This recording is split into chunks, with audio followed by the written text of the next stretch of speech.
Vous avez toujours voulu savoir ce que les gens me racontent en consultation. Alors j'ai décidé de vous permettre d'écouter à la porte de mon cabinet. Je suis Thérèse, diplômée de philosophie, thérapeute de couple et sexologue. Et depuis 20 ans, j'accompagne des hommes et des femmes à s'aimer mieux, s'aimer plus. Toutes les histoires que vous allez entendre sont vraies. Certains ont changé leur prénom, mais d'autres pas. Vous allez entendre parler d'infidélité. Beaucoup. La leur ou celle de leur conjoint. De violences sexuelles, physiques, psychologiques, vécues souvent enfants, mais aussi parfois à l'âge adulte. De ces schémas que l'on répète en amour, d'addiction sexuelle ou d'absence de désir, de plaisir, de vie sexuelle. Love Care, c'est une plongée au cœur de l'intime qui peut vous provoquer certaines émotions, alors surtout, respectez-vous. Si je diffuse avec leur accord ces confidences, c'est parce que les histoires des autres peuvent nous aider à mieux comprendre la nôtre. Alors bonne écoute. Bonjour, bienvenue, comment est-ce que vous vous appelez? Bonjour, je m'appelle Cyril, Et vous avez quel âge? j'ai 42 ans. Et qu'est-ce qui vous amène vers moi aujourd'hui? Je vous écoute, Cyril. Alors, j'ai été en couple depuis plus de 15 ans, on va dire même 18 ans. J'ai deux enfants que j'ai eu avec ma compagne, avec qui je suis resté 18 ans. Et je me suis séparé récemment. J'ai rencontré quelqu'un il y a 5 mois maintenant. Et ça a conduit à la décision de partir. Voilà. Alors, Euh, simplement, vos enfants ont quel âge que je puisse un peu mieux situer les choses? 3 et 6 ans. 3 et 6 ans. Mm. D'accord, 3 et 6 ans. Et vous avez fait une rencontre il y a 5 mois et Oui, vous avez pris la décision de vous séparer de votre compagne. oui, Elle c'est est déjà ça. au courant? Vous lui avez déjà annoncé? Oui, il y a il y a à peu près, oui, un peu moins de 5 mois maintenant. Et alors, dites-moi, comment une relation de 5 mois peut déstabiliser à ce point une relation de 18 ans? Ça, c'est intéressant. Moi, c'est quelqu'un qui, on va dire, avec qui il y a une vraie connexion émotionnelle, une connexion aussi dans les affinités, dans les choses de tous les jours, dans les moments complices, dans les centres d'intérêt. C'est vraiment quelqu'un qui a un état d'esprit enfin, j'ai vraiment fait un flash sur son état d'esprit. J'aime beaucoup. C'est une personne avec qui je me sens vraiment bien.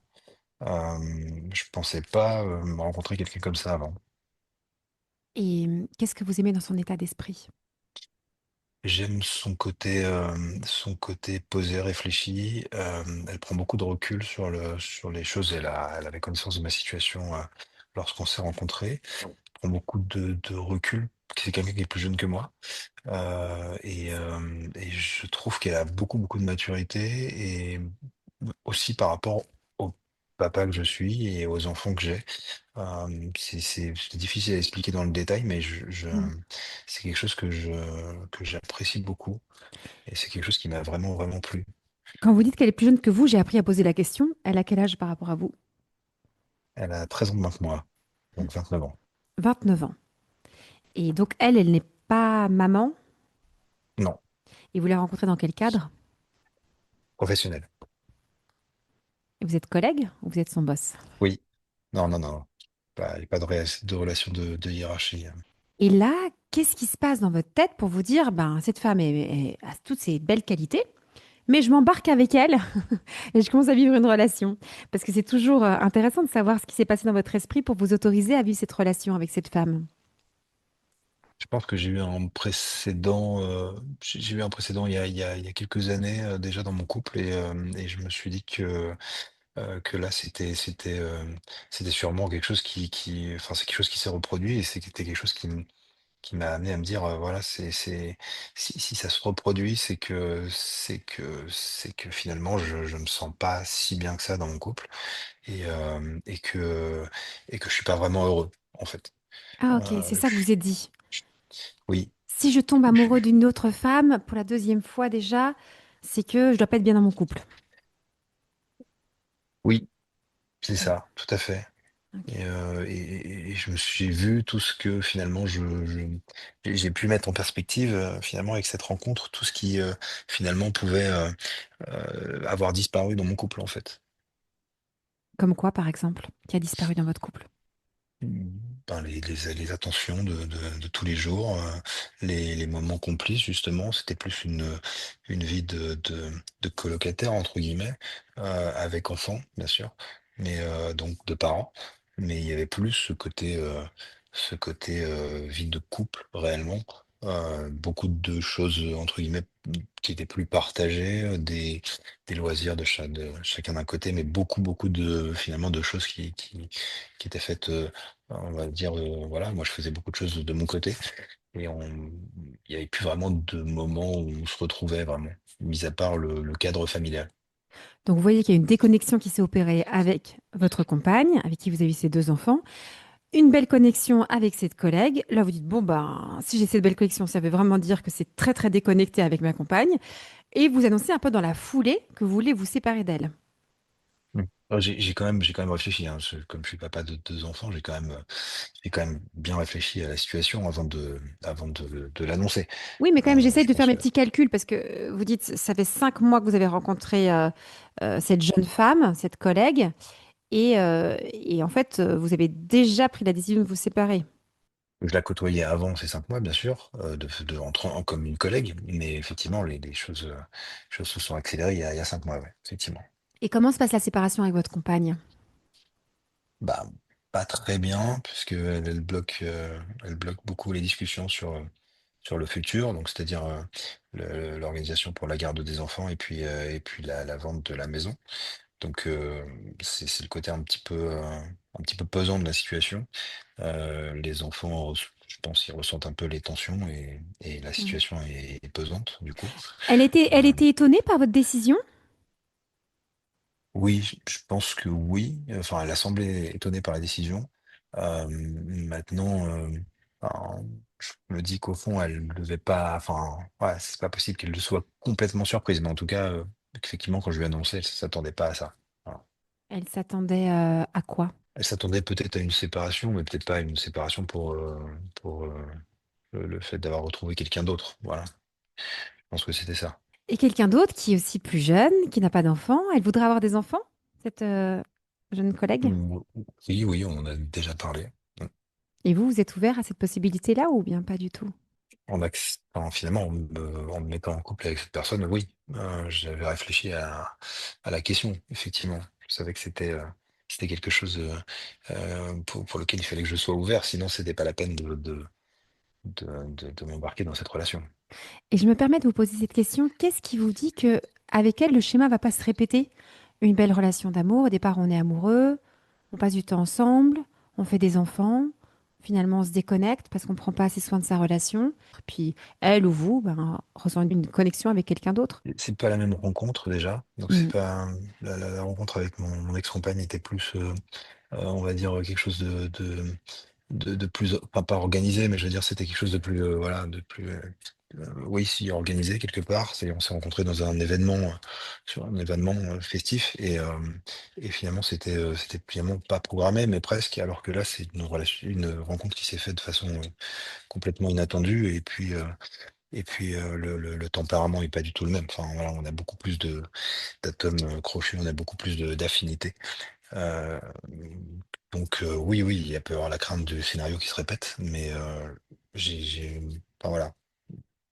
Là, effectivement, ça fait que 5 mois, mais je ressens quand même des choses différentes dans la façon dans la façon d'être, en plus de la connexion émotionnelle qui au départ est forcément plus forte. Oui. Ouais. Vous avez peut-être déjà entendu dire ça, hein, mais parce que c'est une vérité.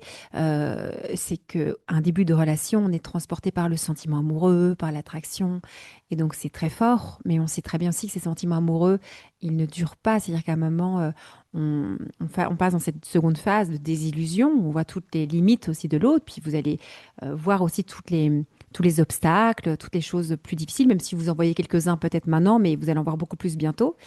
Et c'est pour ça qu'on dit souvent de faire attention dans les prises de décision, qu'elles ne soient pas faites sous le coup des émotions. Mais moi, j'entends que vous avez pris aussi cette décision parce qu'il y avait déjà eu un premier appel il y a quelque temps et que finalement, vous dites, bon, 2 fois, ça commence à faire beaucoup. Effectivement, oui. Il y a une demande particulière par rapport à cette situation? Dites-moi en plus, par rapport à votre demande vis-à-vis de moi.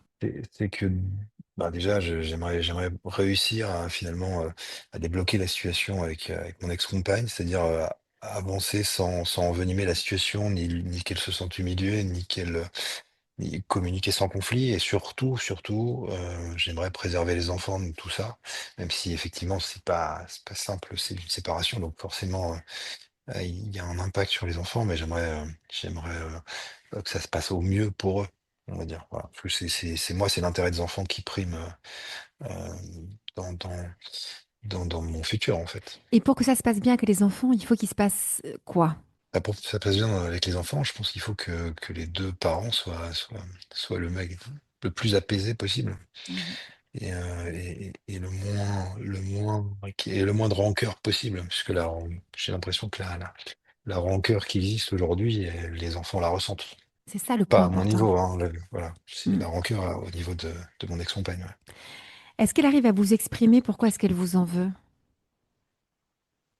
Bah, elle m'en veut d'avoir gâché sa vie, voilà, c'est ce Elle qu'elle dit me dit. ça. Je t'en veux Mm, de m'avoir gâché la vie. mm, Quand elle c'est vous ça. dit ça, qu'est-ce que vous ressentez au fond de vous?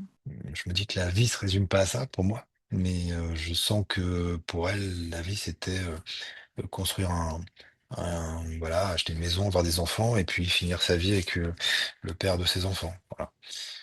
C'était un peu ça le schéma la vision de la vie pour elle. Vous êtes d'accord avec ça? Que c'est vous qui lui avez gâché la vie? Non, Pourquoi? Dites-le non, je moi. pense pas. Parce que je pense qu'on est tous les deux. On est tous les 2 entre guillemets, pas responsables, je sais pas, je vois pas le mot qui va bien, mais en tout cas, on est tous les 2 acteurs de cette relation, donc je peux pas, moi tout seul, avoir gâché sa vie. Et vous lui en voulez pourquoi? Moi, je lui en veux pas aujourd'hui. Je quelque part, je lui en veux pas. Si je lui en voulais pour quelque chose, ce serait simplement le fait de pas préserver, de pas essayer au maximum de préserver les enfants et de les mettre un petit peu enfin, de les préserver de cette rancœur, entre guillemets, qu'elle peut m'exprimer, puisque les enfants sentent que enfin, la relation est tendue, et donc ça, je pense qu'ils en souffrent.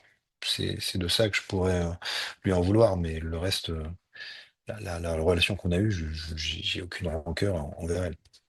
Pour apaiser la situation dans cette configuration, il n'y a pas d'autre solution que de mettre un genou à terre, Cyril. De se mettre un genou à terre et de pouvoir reconnaître sa part de responsabilité dans l'épreuve que vous êtes en train de traverser. Et est-ce que vous seriez capable de dire quelle est votre responsabilité dans le fait qu'aujourd'hui, il y a une séparation entre vous et elle qui va avoir un impact sur vos deux enfants? C'est une question qui est pas simple. Euh, je, je, je pense que je me suis éloigné petit à petit justement en essayant de retrouver finalement de me recentrer sur moi-même et sur mes envies, qui finalement n'étaient peut-être pas les mêmes que les siennes. Euh, J'avais envie de faire des choses et je sentais pas forcément la même envie de son côté, ou du moins, elle faisait les choses elle m'accompagnait plutôt pour me faire plaisir qu'autre chose. Donc à un moment donné, finalement, je me suis mis un petit peu, enfin, j'ai mis un petit peu cette relation de côté. Je pense que c'est effectivement ce qui s'est produit. Et puis j'ai, j'ai, j'ai vécu ma vie, entre guillemets, un petit peu de mon côté. Pourquoi vous avez fait ça? Est-ce que vous arrivez à le comprendre? Parce que ce que vous vous êtes raconté comme histoire pour vivre les choses de votre côté, c'est Et c'est que finalement, on n'avait pas tout le temps les mêmes envies, mais je pense que c'est le cas de la plupart des couples. Sauf que finalement, dans les moments qu'on vivait à deux, j'avais l'impression que c'était surtout moi qui étais moteur et beaucoup moins elle. Je suivais plutôt le mouvement plutôt que de proposer des choses. Et j'ai l'impression que dans les moments qu'on passait ensemble et dans les activités qu'on faisait, c'était plutôt voilà, c'est plutôt moi qui prenais du plaisir et finalement elle faisait pour me faire plaisir. Voilà, je pense que c'est ça qui aussi a conduit au fait que je me dis c'est pas j'ai pas forcément envie qu'elle me suive. Je préfère que voilà, on fasse des choses qui nous intéressent tous les deux, et j'avais du mal à trouver des choses qui nous intéressent tous les deux. Donc voilà, et je voulais pas passer à côté de moments où j'aurais pu voilà, de plaisir que j'avais de mon côté, ou de loisirs, autre chose comme ça. Sauf qu'ils ont pris plus d'importance finalement, pris plus de place que notre relation de couple, quoi. et à la base, qu'est-ce que vous aimiez faire ensemble tous les deux?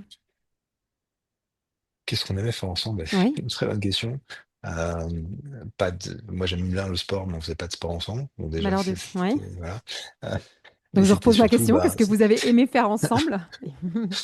c'était des activités, on va dire, du quotidien, sortir au restaurant, partir en week-end, aller au cinéma, etc. Enfin voilà, c'est ce genre de choses. Des choses, on va dire, basiques dans le couple, je pense. Euh, mais en tout cas, voilà, moi, par exemple, même quand on partait au cinéma, on n'aimait pas le même genre de film. Donc après, ça m'arrivait d'y aller tout seul.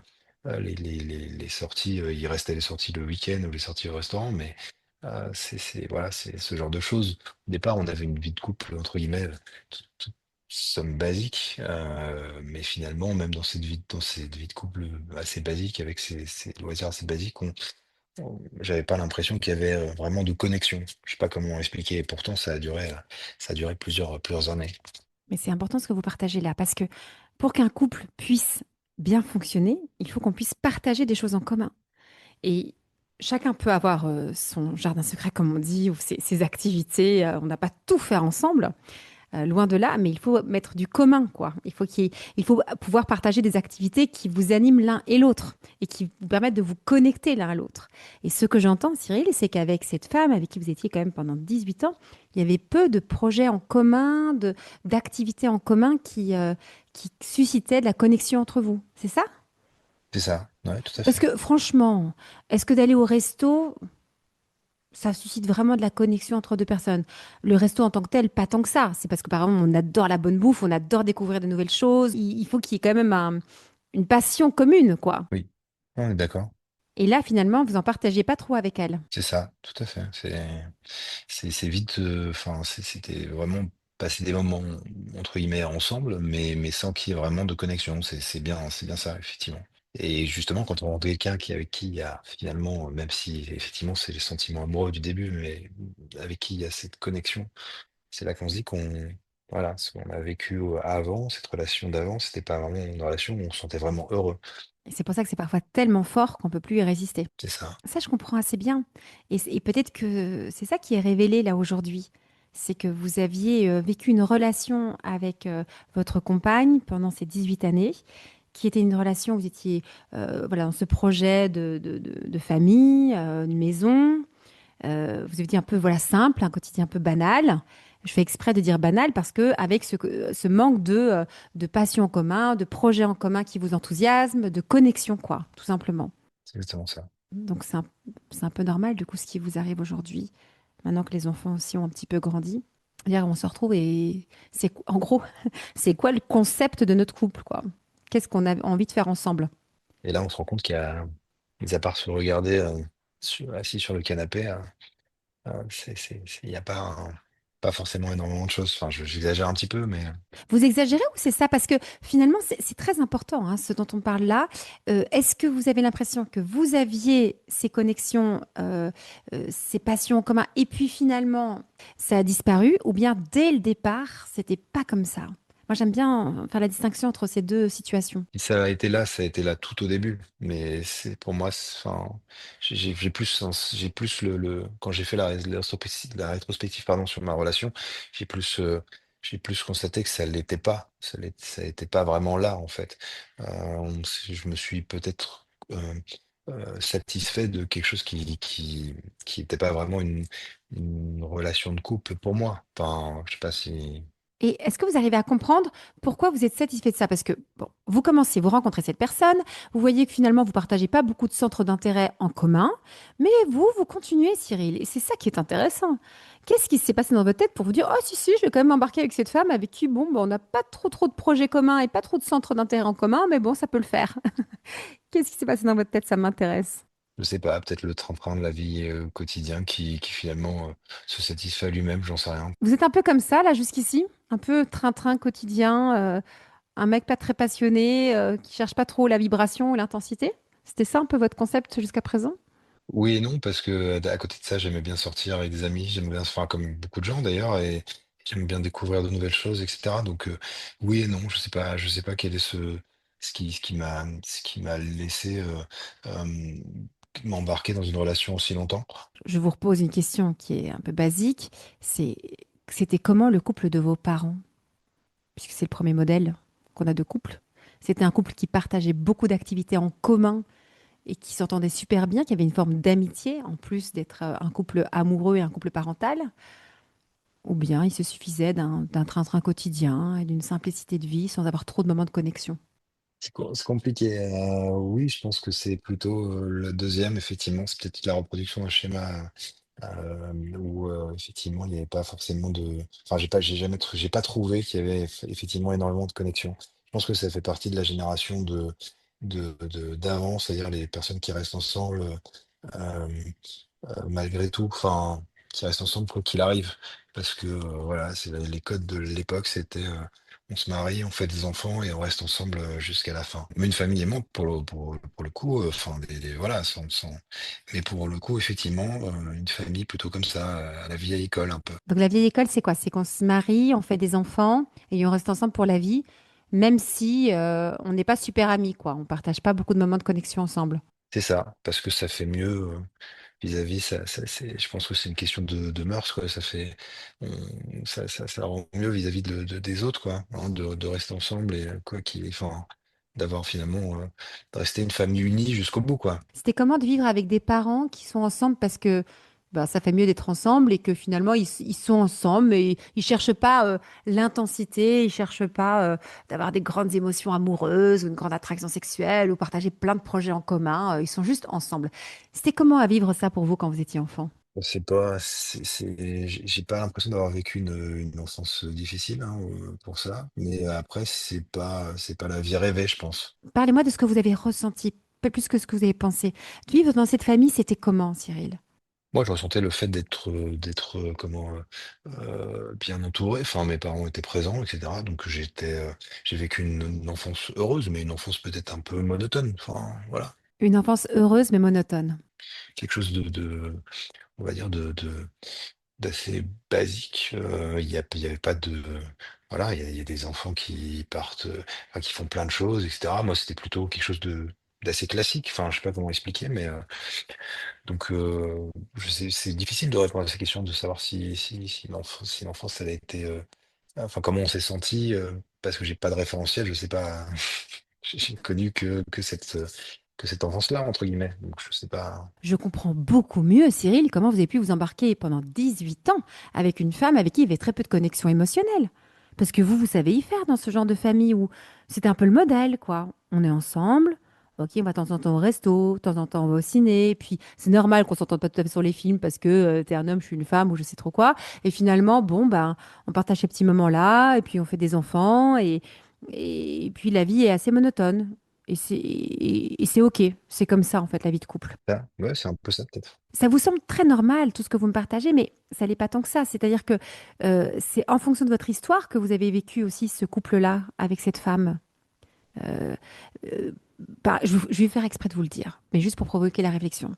Moi, j'ai grandi dans une famille où mes parents sont des personnes ultra engagées, mais genre ultra engagées, dans des associations pour les plus démunis, des associations religieuses. Et donc, le modèle de couple, pour moi, c'est un couple qui s'entend hyper bien, ils sont super amis et ils sont très complices dans le sens, ouais, ils sont vraiment à deux, une team, quoi, pour sauver le monde. Donc moi, je peux pas envisager un couple autrement que on est une team pour sauver le monde. Vous voyez?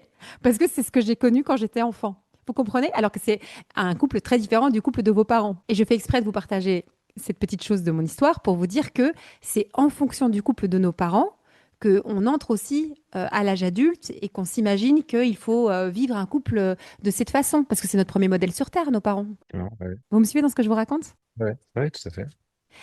Et ce qui est intéressant maintenant, Cyril, c'est que vous avez vécu comme ça pendant la moitié de votre vie. Et là, aujourd'hui, j'ai l'impression qu'il y a un grand réveil, quoi. C'est une bonne petite crise de la quarantaine comme on les aime. En tout cas, moi, je l'aime parce que c'est toujours intéressant ce qui se passe là. Euh, Parce que là, vous êtes en train de dire, non, ça m'intéresse plus, ces vies-là. Parce que si vous continuez à rester dans votre couple, dans ce couple dans lequel vous étiez depuis 18 ans, qu'est-ce qui va se passer si rien ne change? Honnêtement, pas grand-chose de bien. C'est-à-dire, Ben, je n'aurais pas l'impression d'avoir réussi ma vie sentimentale. Enfin, clairement, j'ai aspiré à autre chose qu'effectivement cette relation. Donc, j'ai pas l'impression je me sentais pas. Si on avait continué, je me serais pas senti heureux. Déjà, je me suis rendu compte que je me sentais pas heureux donc en ayant rencontré cette femme. Mais je pense que ça aurait, enfin, voilà, ça aurait peut-être encore duré 4 5 ans, mais pas beaucoup plus, je pense. À un moment donné, on se serait vraiment, entre guillemets, chacun aurait pris un chemin différent, je pense. Et donc c'est ça le principe, c'est que si vous restez comme ça, vous dites j'aurais pas été très heureux, je serais passé un peu à côté de ma vie sentimentale. Alors avec tout ce que vous me partagez, Cyril, est-ce que maintenant vous arrivez à mieux savoir ce que vous pouvez dire à votre ex-compagne quand je vous invitais à un peu poser un genou à terre et de dire, bah voilà, je reconnais aussi ma part de responsabilité dans le fait qu'aujourd'hui on se sépare. Enfin, je pourrais lui partager ce qu'on vient de se dire. Ce qui est assez compliqué, c'est que j'ai toujours un peu l'appréhension de heurter sa sensibilité, son ego, etc. Je veux pas que ce soit à charge, en fait. Donc, euh, lui dire simplement qu'on lui parler des affinités ou lui parler des centres d'intérêt finalement qui n'existaient pas réellement. Mais après, enfin, j'ai peur qu'elle le prenne pour elle, en fait. Mais pourquoi elle prendrait pour elle? C'est votre responsabilité à vous de vous être engagé dans une relation dans laquelle vous n'avez pas été vigilant sur ce point-là, de voir est-ce qu'on partage des choses en commun. Je vois pas en quoi est-ce qu'elle pourrait être blessée par ça. C'est ce que je pourrais lui dire, en tout cas. Effectivement, je pourrais lui parler de ses affinités qui étaient pas si nombreuses, et puis ses centres d'intérêt enfin, finalement, qu'on partageait pas réellement. Voilà, c'est les deux choses que je vois, et puis qui se sont finalement traduits par un manque d'attention, voilà, qu'ont eu comme conséquence le fait qu'on s'éloigne, etc.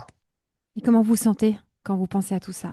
Pour mon ex-relation, je me sens bien. C'est plus pour mes enfants où finalement j'ai plus d'appréhension et je me sens plus dans un peu dans une situation un peu instable vis-à-vis d'eux. Mais voilà, c'est vis-à-vis de mon ex-compagne, je me sens bien. C'est pas, j'ai suffisamment réfléchi pour, voilà, j'ai pas de, j'ai pas de problème avec ça. Vous m'avez dit que vos enfants allaient bien se sentir si vous avez une relation apaisée avec leur maman. Et l'apaisement viendrait si on sort de ce ressentiment et de cette colère qu'elle a. Et la colère, elle peut disparaître quand on prend chacun sa part de responsabilité dans la situation qui est la vôtre. Et donc aussi de reconnaître, c'est pour ça l'histoire du genou à terre, dire ah, je reconnais ma part de responsabilité. Et je m'excuse en fait de ne pas avoir pris en considération cette dimension fondamentale de la vie qui est, et de la vie amoureuse qui est de partager des choses en commun, d'avoir des projets ensemble, d'avoir des activités qui nous permettent d'avoir de la connexion. Vous comprenez? C'est-à-dire que euh, de la qualité de la discussion que vous allez avoir avec votre ex-compagne peut découler une forme d'apaisement qui va après rejaillir sur les enfants. Vous voyez ce que je veux dire ou pas? Ouais, ouais. C'est pour ça que tout ce qu'on est en train de voir là maintenant, c'est essentiel en fait, Cyril. C'est d'arriver à être en vérité avec vous-même, de bien comprendre ce qui s'est passé, de pouvoir bien l'expliquer, de retirer un peu les leçons de cette histoire-là pour pas que ça se reproduise, que votre cerveau il encode des nouvelles informations. Tiens, c'est intéressant ou c'est important quand je suis en couple de pouvoir avoir des activités en commun avec l'autre, des centres d'intérêt pour avoir de la connexion. C'est une dimension que vous avez négligée de par votre histoire avec votre ex-compagne. Aujourd'hui, vous le comprenez. Aujourd'hui, vous décidez de prendre un autre chemin. Et vous voyez, vous mettez du sens dans ce que vous vivez. Il y a la compréhension. Et quand il y a la compréhension, il y a toujours de l'apaisement. C'est quand on ne comprend pas que c'est compliqué. Vous voyez ce que je veux dire? Ouais, je vois, je vois. Et elle aussi, quand elle vous dit tu as gâché ma vie, ce serait intéressant de pouvoir avoir une posture d'écoute. Pourquoi tu me dis ça? Est-ce que tu peux m'en dire plus? Pourquoi je t'ai gâché ta vie? De prendre le temps d'écouter ce qu'elle a à vous partager, qu'elle puisse vous le dire. Tu m'as gâché la vie parce que c'était pas mon projet, etc., etc. Et cetera. Et prenez le temps de l'écouter, sans vous effondrer parce qu'elle vous dit juste d'entendre ce qu'elle a à vous partager. Parce que plus elle se sentira entendue par vous, plus elle se sentira comprise par vous, plus elle sentira que vous avez de l'empathie pour ce qu'elle ressent, plus elle va s'apaiser. Et vous, vous savez que c'est l'apaisement entre vous qui permettra à vos enfants de grandir dans des conditions qui soient les moins mauvaises et même, voilà, même qui peuvent être bonnes. Vous voyez un petit peu quelles sont les clés. On va devoir s'arrêter, mais comment vous sentez après cette discussion? Dites-moi. Je me sens bien. Je pense que effectivement le gros enjeu, c'est le gros enjeu ou les choses qu'il faut que je mette en œuvre, c'est surtout l'écoute, effectivement, et puis l'explication, le fait de pouvoir expliquer à ma compagne pourquoi on est arrivé là, et surtout être à son écoute, effectivement. Peut-être plus qu'aujourd'hui où elle pense, où elle doit ressentir que finalement je suis passé à autre chose et que j'écoute pas du tout ce qu'elle ressent. Mais je me sens bien, merci en tout cas pour les conseils. Prenez ce temps-là, c'est un temps très important. Alors aujourd'hui, vos enfants sont relativement jeunes, mais bientôt, ils vont vous poser aussi la question. Pourquoi vous vous séparez? Peut-être qu'ils peuvent déjà commencer à le faire. Le fait que vous comprenez mieux pourquoi vous vous êtes séparés, vous allez pouvoir l'expliquer à vos enfants. Vos enfants, ils ont besoin d'un discours qui est vrai. Alors, ils n'ont pas besoin d'avoir tous les détails, mais de pouvoir aussi leur transmettre ce que vous avez compris au travers de cette expérience. Dire, je comprends que c'est important de passer des bons moments avec les personnes qu'on aime. Alors justement, les enfants, ce qu'on va faire maintenant dans notre nouvelle vie, enfin, cette nouvelle période de vie, c'est que je vais accorder du temps avec vous, passer des bons moments ensemble, parce que c'est comme ça qu'on crée de la connexion. Et oui, vous tirez les leçons de l'histoire et puis vous allez agir de façon à vivre ce que vous avez profondément envie de vivre. Et les enfants, ils vont comprendre, ils vont en retirer des enseignements de tout ce que vous avez vécu. Et c'est comme ça qu'on arrive à convertir quelque chose qui est plutôt douloureux, une séparation, une rupture, comme une occasion de croissance à la fois personnelle, mais aussi familiale. Et c'est voilà une façon de donner sens à ce que vous êtes en train de vivre. Ça, on peut l'expliquer, je pense, pas trop difficilement avec un enfant de 6 ans. Par contre, un enfant de 3 ans, je sais pas quelle est la façon de pouvoir l'expliquer. Mm. Ben, vous allez voir un peu s'il pose des questions et puis de dire que euh, vous, ce qui est important dans votre vie, c'est de passer des bons moments avec les personnes que vous aimez. Et vous dire avec maman, bien, on n'aime pas les mêmes jeux en commun. Je sais pas, il y a 3 ans, votre enfant d'expliquer, ben, on n'aime pas jouer au même jeu. Alors, est-ce qu'on peut être ami avec quelqu'un avec qui on n'aime pas jouer au même jeu? Ouais. Là, il va vous dire, bah non, parce qu'en fait, les amitiés, c'est comme ça que ça se crée. C'est par centre d'intérêt. Est-ce qu'on est Ouais. ami dans la cour de récréation avec quelqu'un qui joue à un jeu très différent d'une autre? Bah non. Donc, vous voyez, ça, c'est quelque chose que vous pouvez expliquer à votre enfant, il comprendra très bien. Ouais, effectivement. Et vous leur enseignez quelque chose d'essentiel dans la vie. Le partage de centres d'intérêt, c'est important pour pouvoir créer de la connexion avec les gens qu'on aime. Alors, vous pouvez après leur poser la question, et nous, qu'est-ce qu'on aime faire ensemble? Et puis, vous allez essayer de trouver des choses que vous aimez faire avec vos enfants. Parce que ce qui est valable dans votre relation conjugale, et sur ce point-là, est aussi valable dans vos relations, évidemment, d'amitié, mais vos relations avec vos enfants. Si on veut faire en sorte que la connexion dure avec nos enfants, il va falloir développer avec eux des moments de connexion, des choses qu'on aime faire ensemble, des choses qu'on aime vivre ensemble. Si c'est simplement de les nourrir, de les loger, de les éduquer, vous allez voir qu'après 18 ans, ils vont partir et puis il ne va plus rien se passer. Ils vont plus revenir. Les parents qui arrivent à créer un lien sur du temps long avec leurs enfants, c'est des parents qui arrivent à développer une forme d'amitié, c'est-à-dire c'est ceux qui ont des centres d'intérêt en commun avec leurs enfants et qui s'intéressent à ce que vivent leurs enfants, qui passent des temps de qualité pour avoir des moments de connexion. C'est bon. Ouais, je vois bien. C'est pour ça que ce que vous traversez, je veux dire, c'est une vérité universelle sur les relations humaines. On va s'arrêter là. Merci. Un mot pour dire comment vous vous sentez là tout de suite. J'aime bien de poser Bah, cette question pour m'assurer que ça va. Comment vous vous sentez là? franchement, je me sens apaisé, je me sens bien, tranquille et rassuré. Apaisé, tranquille et rassuré. On garde ça. Merci pour votre confiance. Merci à vous. Au revoir. Au revoir. Si l'écoute de cette consultation vous a permis de mieux comprendre la complexité des relations humaines, des relations d'amour, des relations sexuelles, si elle vous a donné des clés pour éclairer votre propre vie ou celle de vos proches, mettez un avis 5 étoiles, likez la vidéo, abonnez-vous pour que je puisse le savoir et vous en proposer d'autres. C'est très important pour moi, je poursuivrai cette aventure seulement si elle vous aide. Si vous sentez le besoin d'être accompagné, sachez que j'organise des stages réservés aux célibataires, des stages réservés aux femmes, des stages réservés aux couples, que chaque semaine je vous envoie une newsletter, le boudoir de Thérèse, où je vous partage des idées pour raviver la flamme sexuelle, qu'il y a un catalogue de plus de 70 conférences sur l'amour et la sexualité à écouter et que je reçois aussi en consultation privée. Allez faire un tour sur mon site internet www.thereseargot.com. À très bientôt pour une nouvelle consultation.